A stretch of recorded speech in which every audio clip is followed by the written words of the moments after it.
हरे कृष्णा। आज़ादी के 75 वर्ष पूर्ण होने पर आप सभी देशवासियों को 76th इंडिपेंडेंस डे की ढेर सारी बधाइयाँ। मेरे पास आज कुछ ऐसे प्रश्न हैं जिसे जानने का हम सभी को प्रयास करना चाहिए। मेरा प्रश्न है कि क्या हम वास्तव में आज़ाद हो चुके हैं, और अगर हाँ तो क्या हम वापस किसी की गुलामी स्वीकार नहीं करेंगे?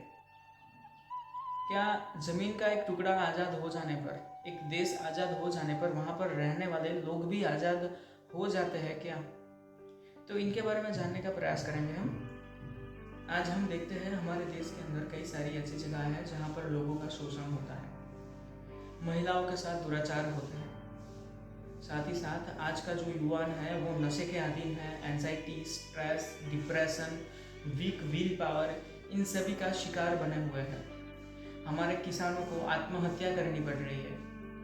तो सही मायने में आज़ादी का क्या मतलब है?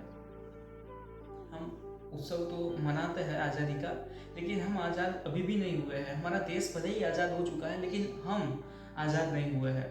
वास्तविक आज़ादी तो तभी होगी जब हम माया के इस बंधन से मुक्त हो पाएंगे।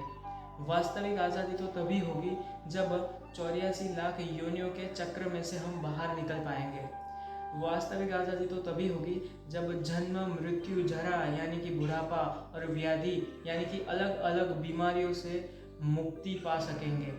और वास्तविक आज़ादी तो तभी होगी जब हम परम भगवान श्री कृष्ण के शरणागत हो जाएंगे।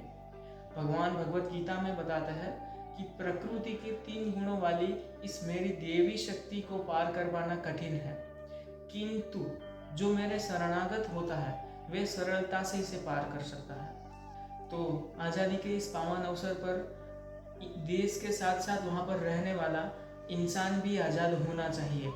और वो आज़ादी कैसे आएगी? वो आएगी भगवत गीता को पढ़ के। The life of manual, Bhagavad Gita को लाइफ ऑफ मैनुअल कहा गया है।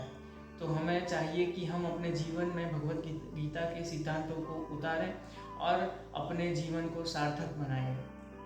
तो मेरी ये आशा रहेगी आप सभी से कि एक कदम आज़ादी की ओर हम सब बढ़ाएंगे और भगवत गीता और उसके सिद्धांतों को अपने जीवन में लाने का प्रयास करेंगे। हरे कृष्णा।